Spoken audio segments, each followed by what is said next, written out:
Hi everyone and welcome to my first recent game collecting video. Because this might end up being quite a long one, let's start right away. First some January releases.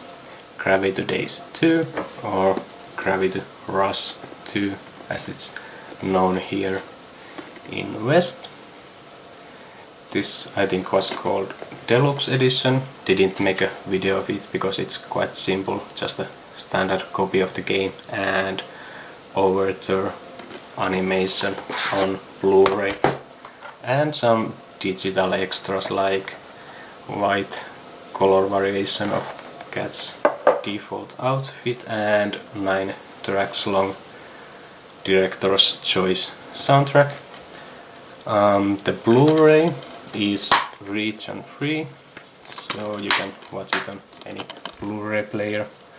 It has Japanese and English subtitles, and for audio tracks it has original Gravity language and Japanese dub.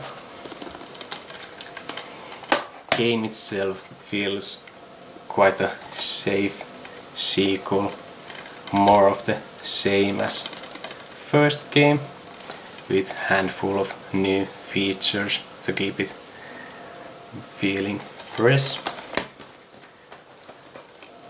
And safe sequel to complete opposite, or I suppose it's not technically a sequel, it's more like spin-off title.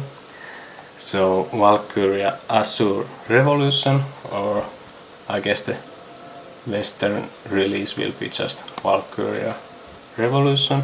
For some reason they're dropping the color from the title, but anyway. So Valkyria Chronicles is a turn-based strategy game, and this one is real-time action game, so there's quite a huge difference in the combat styles of these games. And to be honest, I'm not huge fan of the combat in this game. It feels a little bit awkward at times, and it feels like it is missing some depth to it, so it feels a little simple also. But outside of the combat, I have nothing bad to say about the game. I like the metagame of managing your crew and unlocking and upgrading new equipment, and also like the community event system where you get to know some of the side characters of your crew that don't get as much screen time on the story scenes. But it's a little bit of shame that somewhat weak combat system is holding back otherwise nice little game. Later in January, new game, the challenge stage, which I got as a limited edition, which I made a video of. So if you want to know what's in the box, feel free to check that video out. The game itself is pretty usual visual novel with handful of different endings, so there's some replay value to it, and as a gameplay distraction between the visual novel scenes, there's this little management minigame where you are controlling Auba and ask help from your co-workers, and that changes Auba's parameters like modeling, designing, motion, etc. But it's quite simple, but it acts like a nice little break between the visual novel scenes, and again to quite opposite, from cute visual novel to survival horror. So Resident Evil 7 or Biohazard 7 grotesque version. There was two different versions released in Japan, normal and this grotesque version, and they are both a little bit censored compared to the Western release. Main difference in this one is that all visible head damage on human characters is censored, which makes couple animation differences and one somewhat big difference in one certain scene. And the normal version goes even further and removes most of the limb removal of human-like characters. No codes there, I was a little worried. But anyway, the game itself feels great, especially the first half. It's really nice survival horror and Resident Evil game. Maybe there's some little weaker parts towards the end, but at least for me they didn't ruin the entire experience. I really liked this game.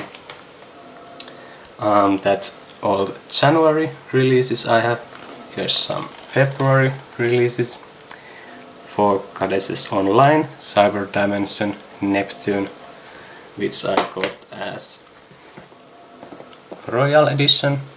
Again, I made an unboxing of it, so feel free to check that out if you are interested. Unfortunately, I haven't played the game yet, so can't say much about it. All I know is that it's some sort of spin-off title to the Neptune series. And same day as that was released Nioh, which I haven't played as much as I expected before it was released, but I really do like the combat system and also the setting for the story, but for some reason I really don't like the randomly generated equipment in this type of game, so that feels somewhat like a weak point or almost like a flaw in an otherwise great game for me. But I really do need to give it a second chance as soon as I am done with the next game. And talking about great games with minor flaw, how about another one? Nier Automata. And what I mean by minor flaw here is the first mission of the game. It's kind of like tutorial mission where they teach you controls and such. Nothing wrong with that, of course, but if you die during that mission you have to start it all over again from the very beginning of the game, which is, at least for me, that seems way too punishing. Okay, it's not too much of a problem on normal difficulty because you have auto healing equipped by default and you have decent amount of healing items, so there's not too much of a risk dying on normal difficulty. But on hard difficulty, the boss at the end of that mission kills you in one hit, no matter the attack. So it's going to probably take at least few attempts to finally beat it on hard, and it's about 20 to 30 minutes for each attempt, so that seems little too punishing. For me it took at least a couple hours before I finally beat the tutorial on hard. Okay, there's kind of a solution to it, just beat the first mission on normal and change after that to the hard difficulty if you choose so. Because after that first mission, at least so far there hasn't been any parts that has been that punishing. There are save points maybe like few minutes apart from each other, and every boss fight has had checkpoints to them, at least one, some of them even more than one. And anyway, the game itself really great, just a weird design decision on the first mission there. But anyway, that's last February release that I have here at the moment, so that's all the January and February releases for me so far. So thanks for watching and bye.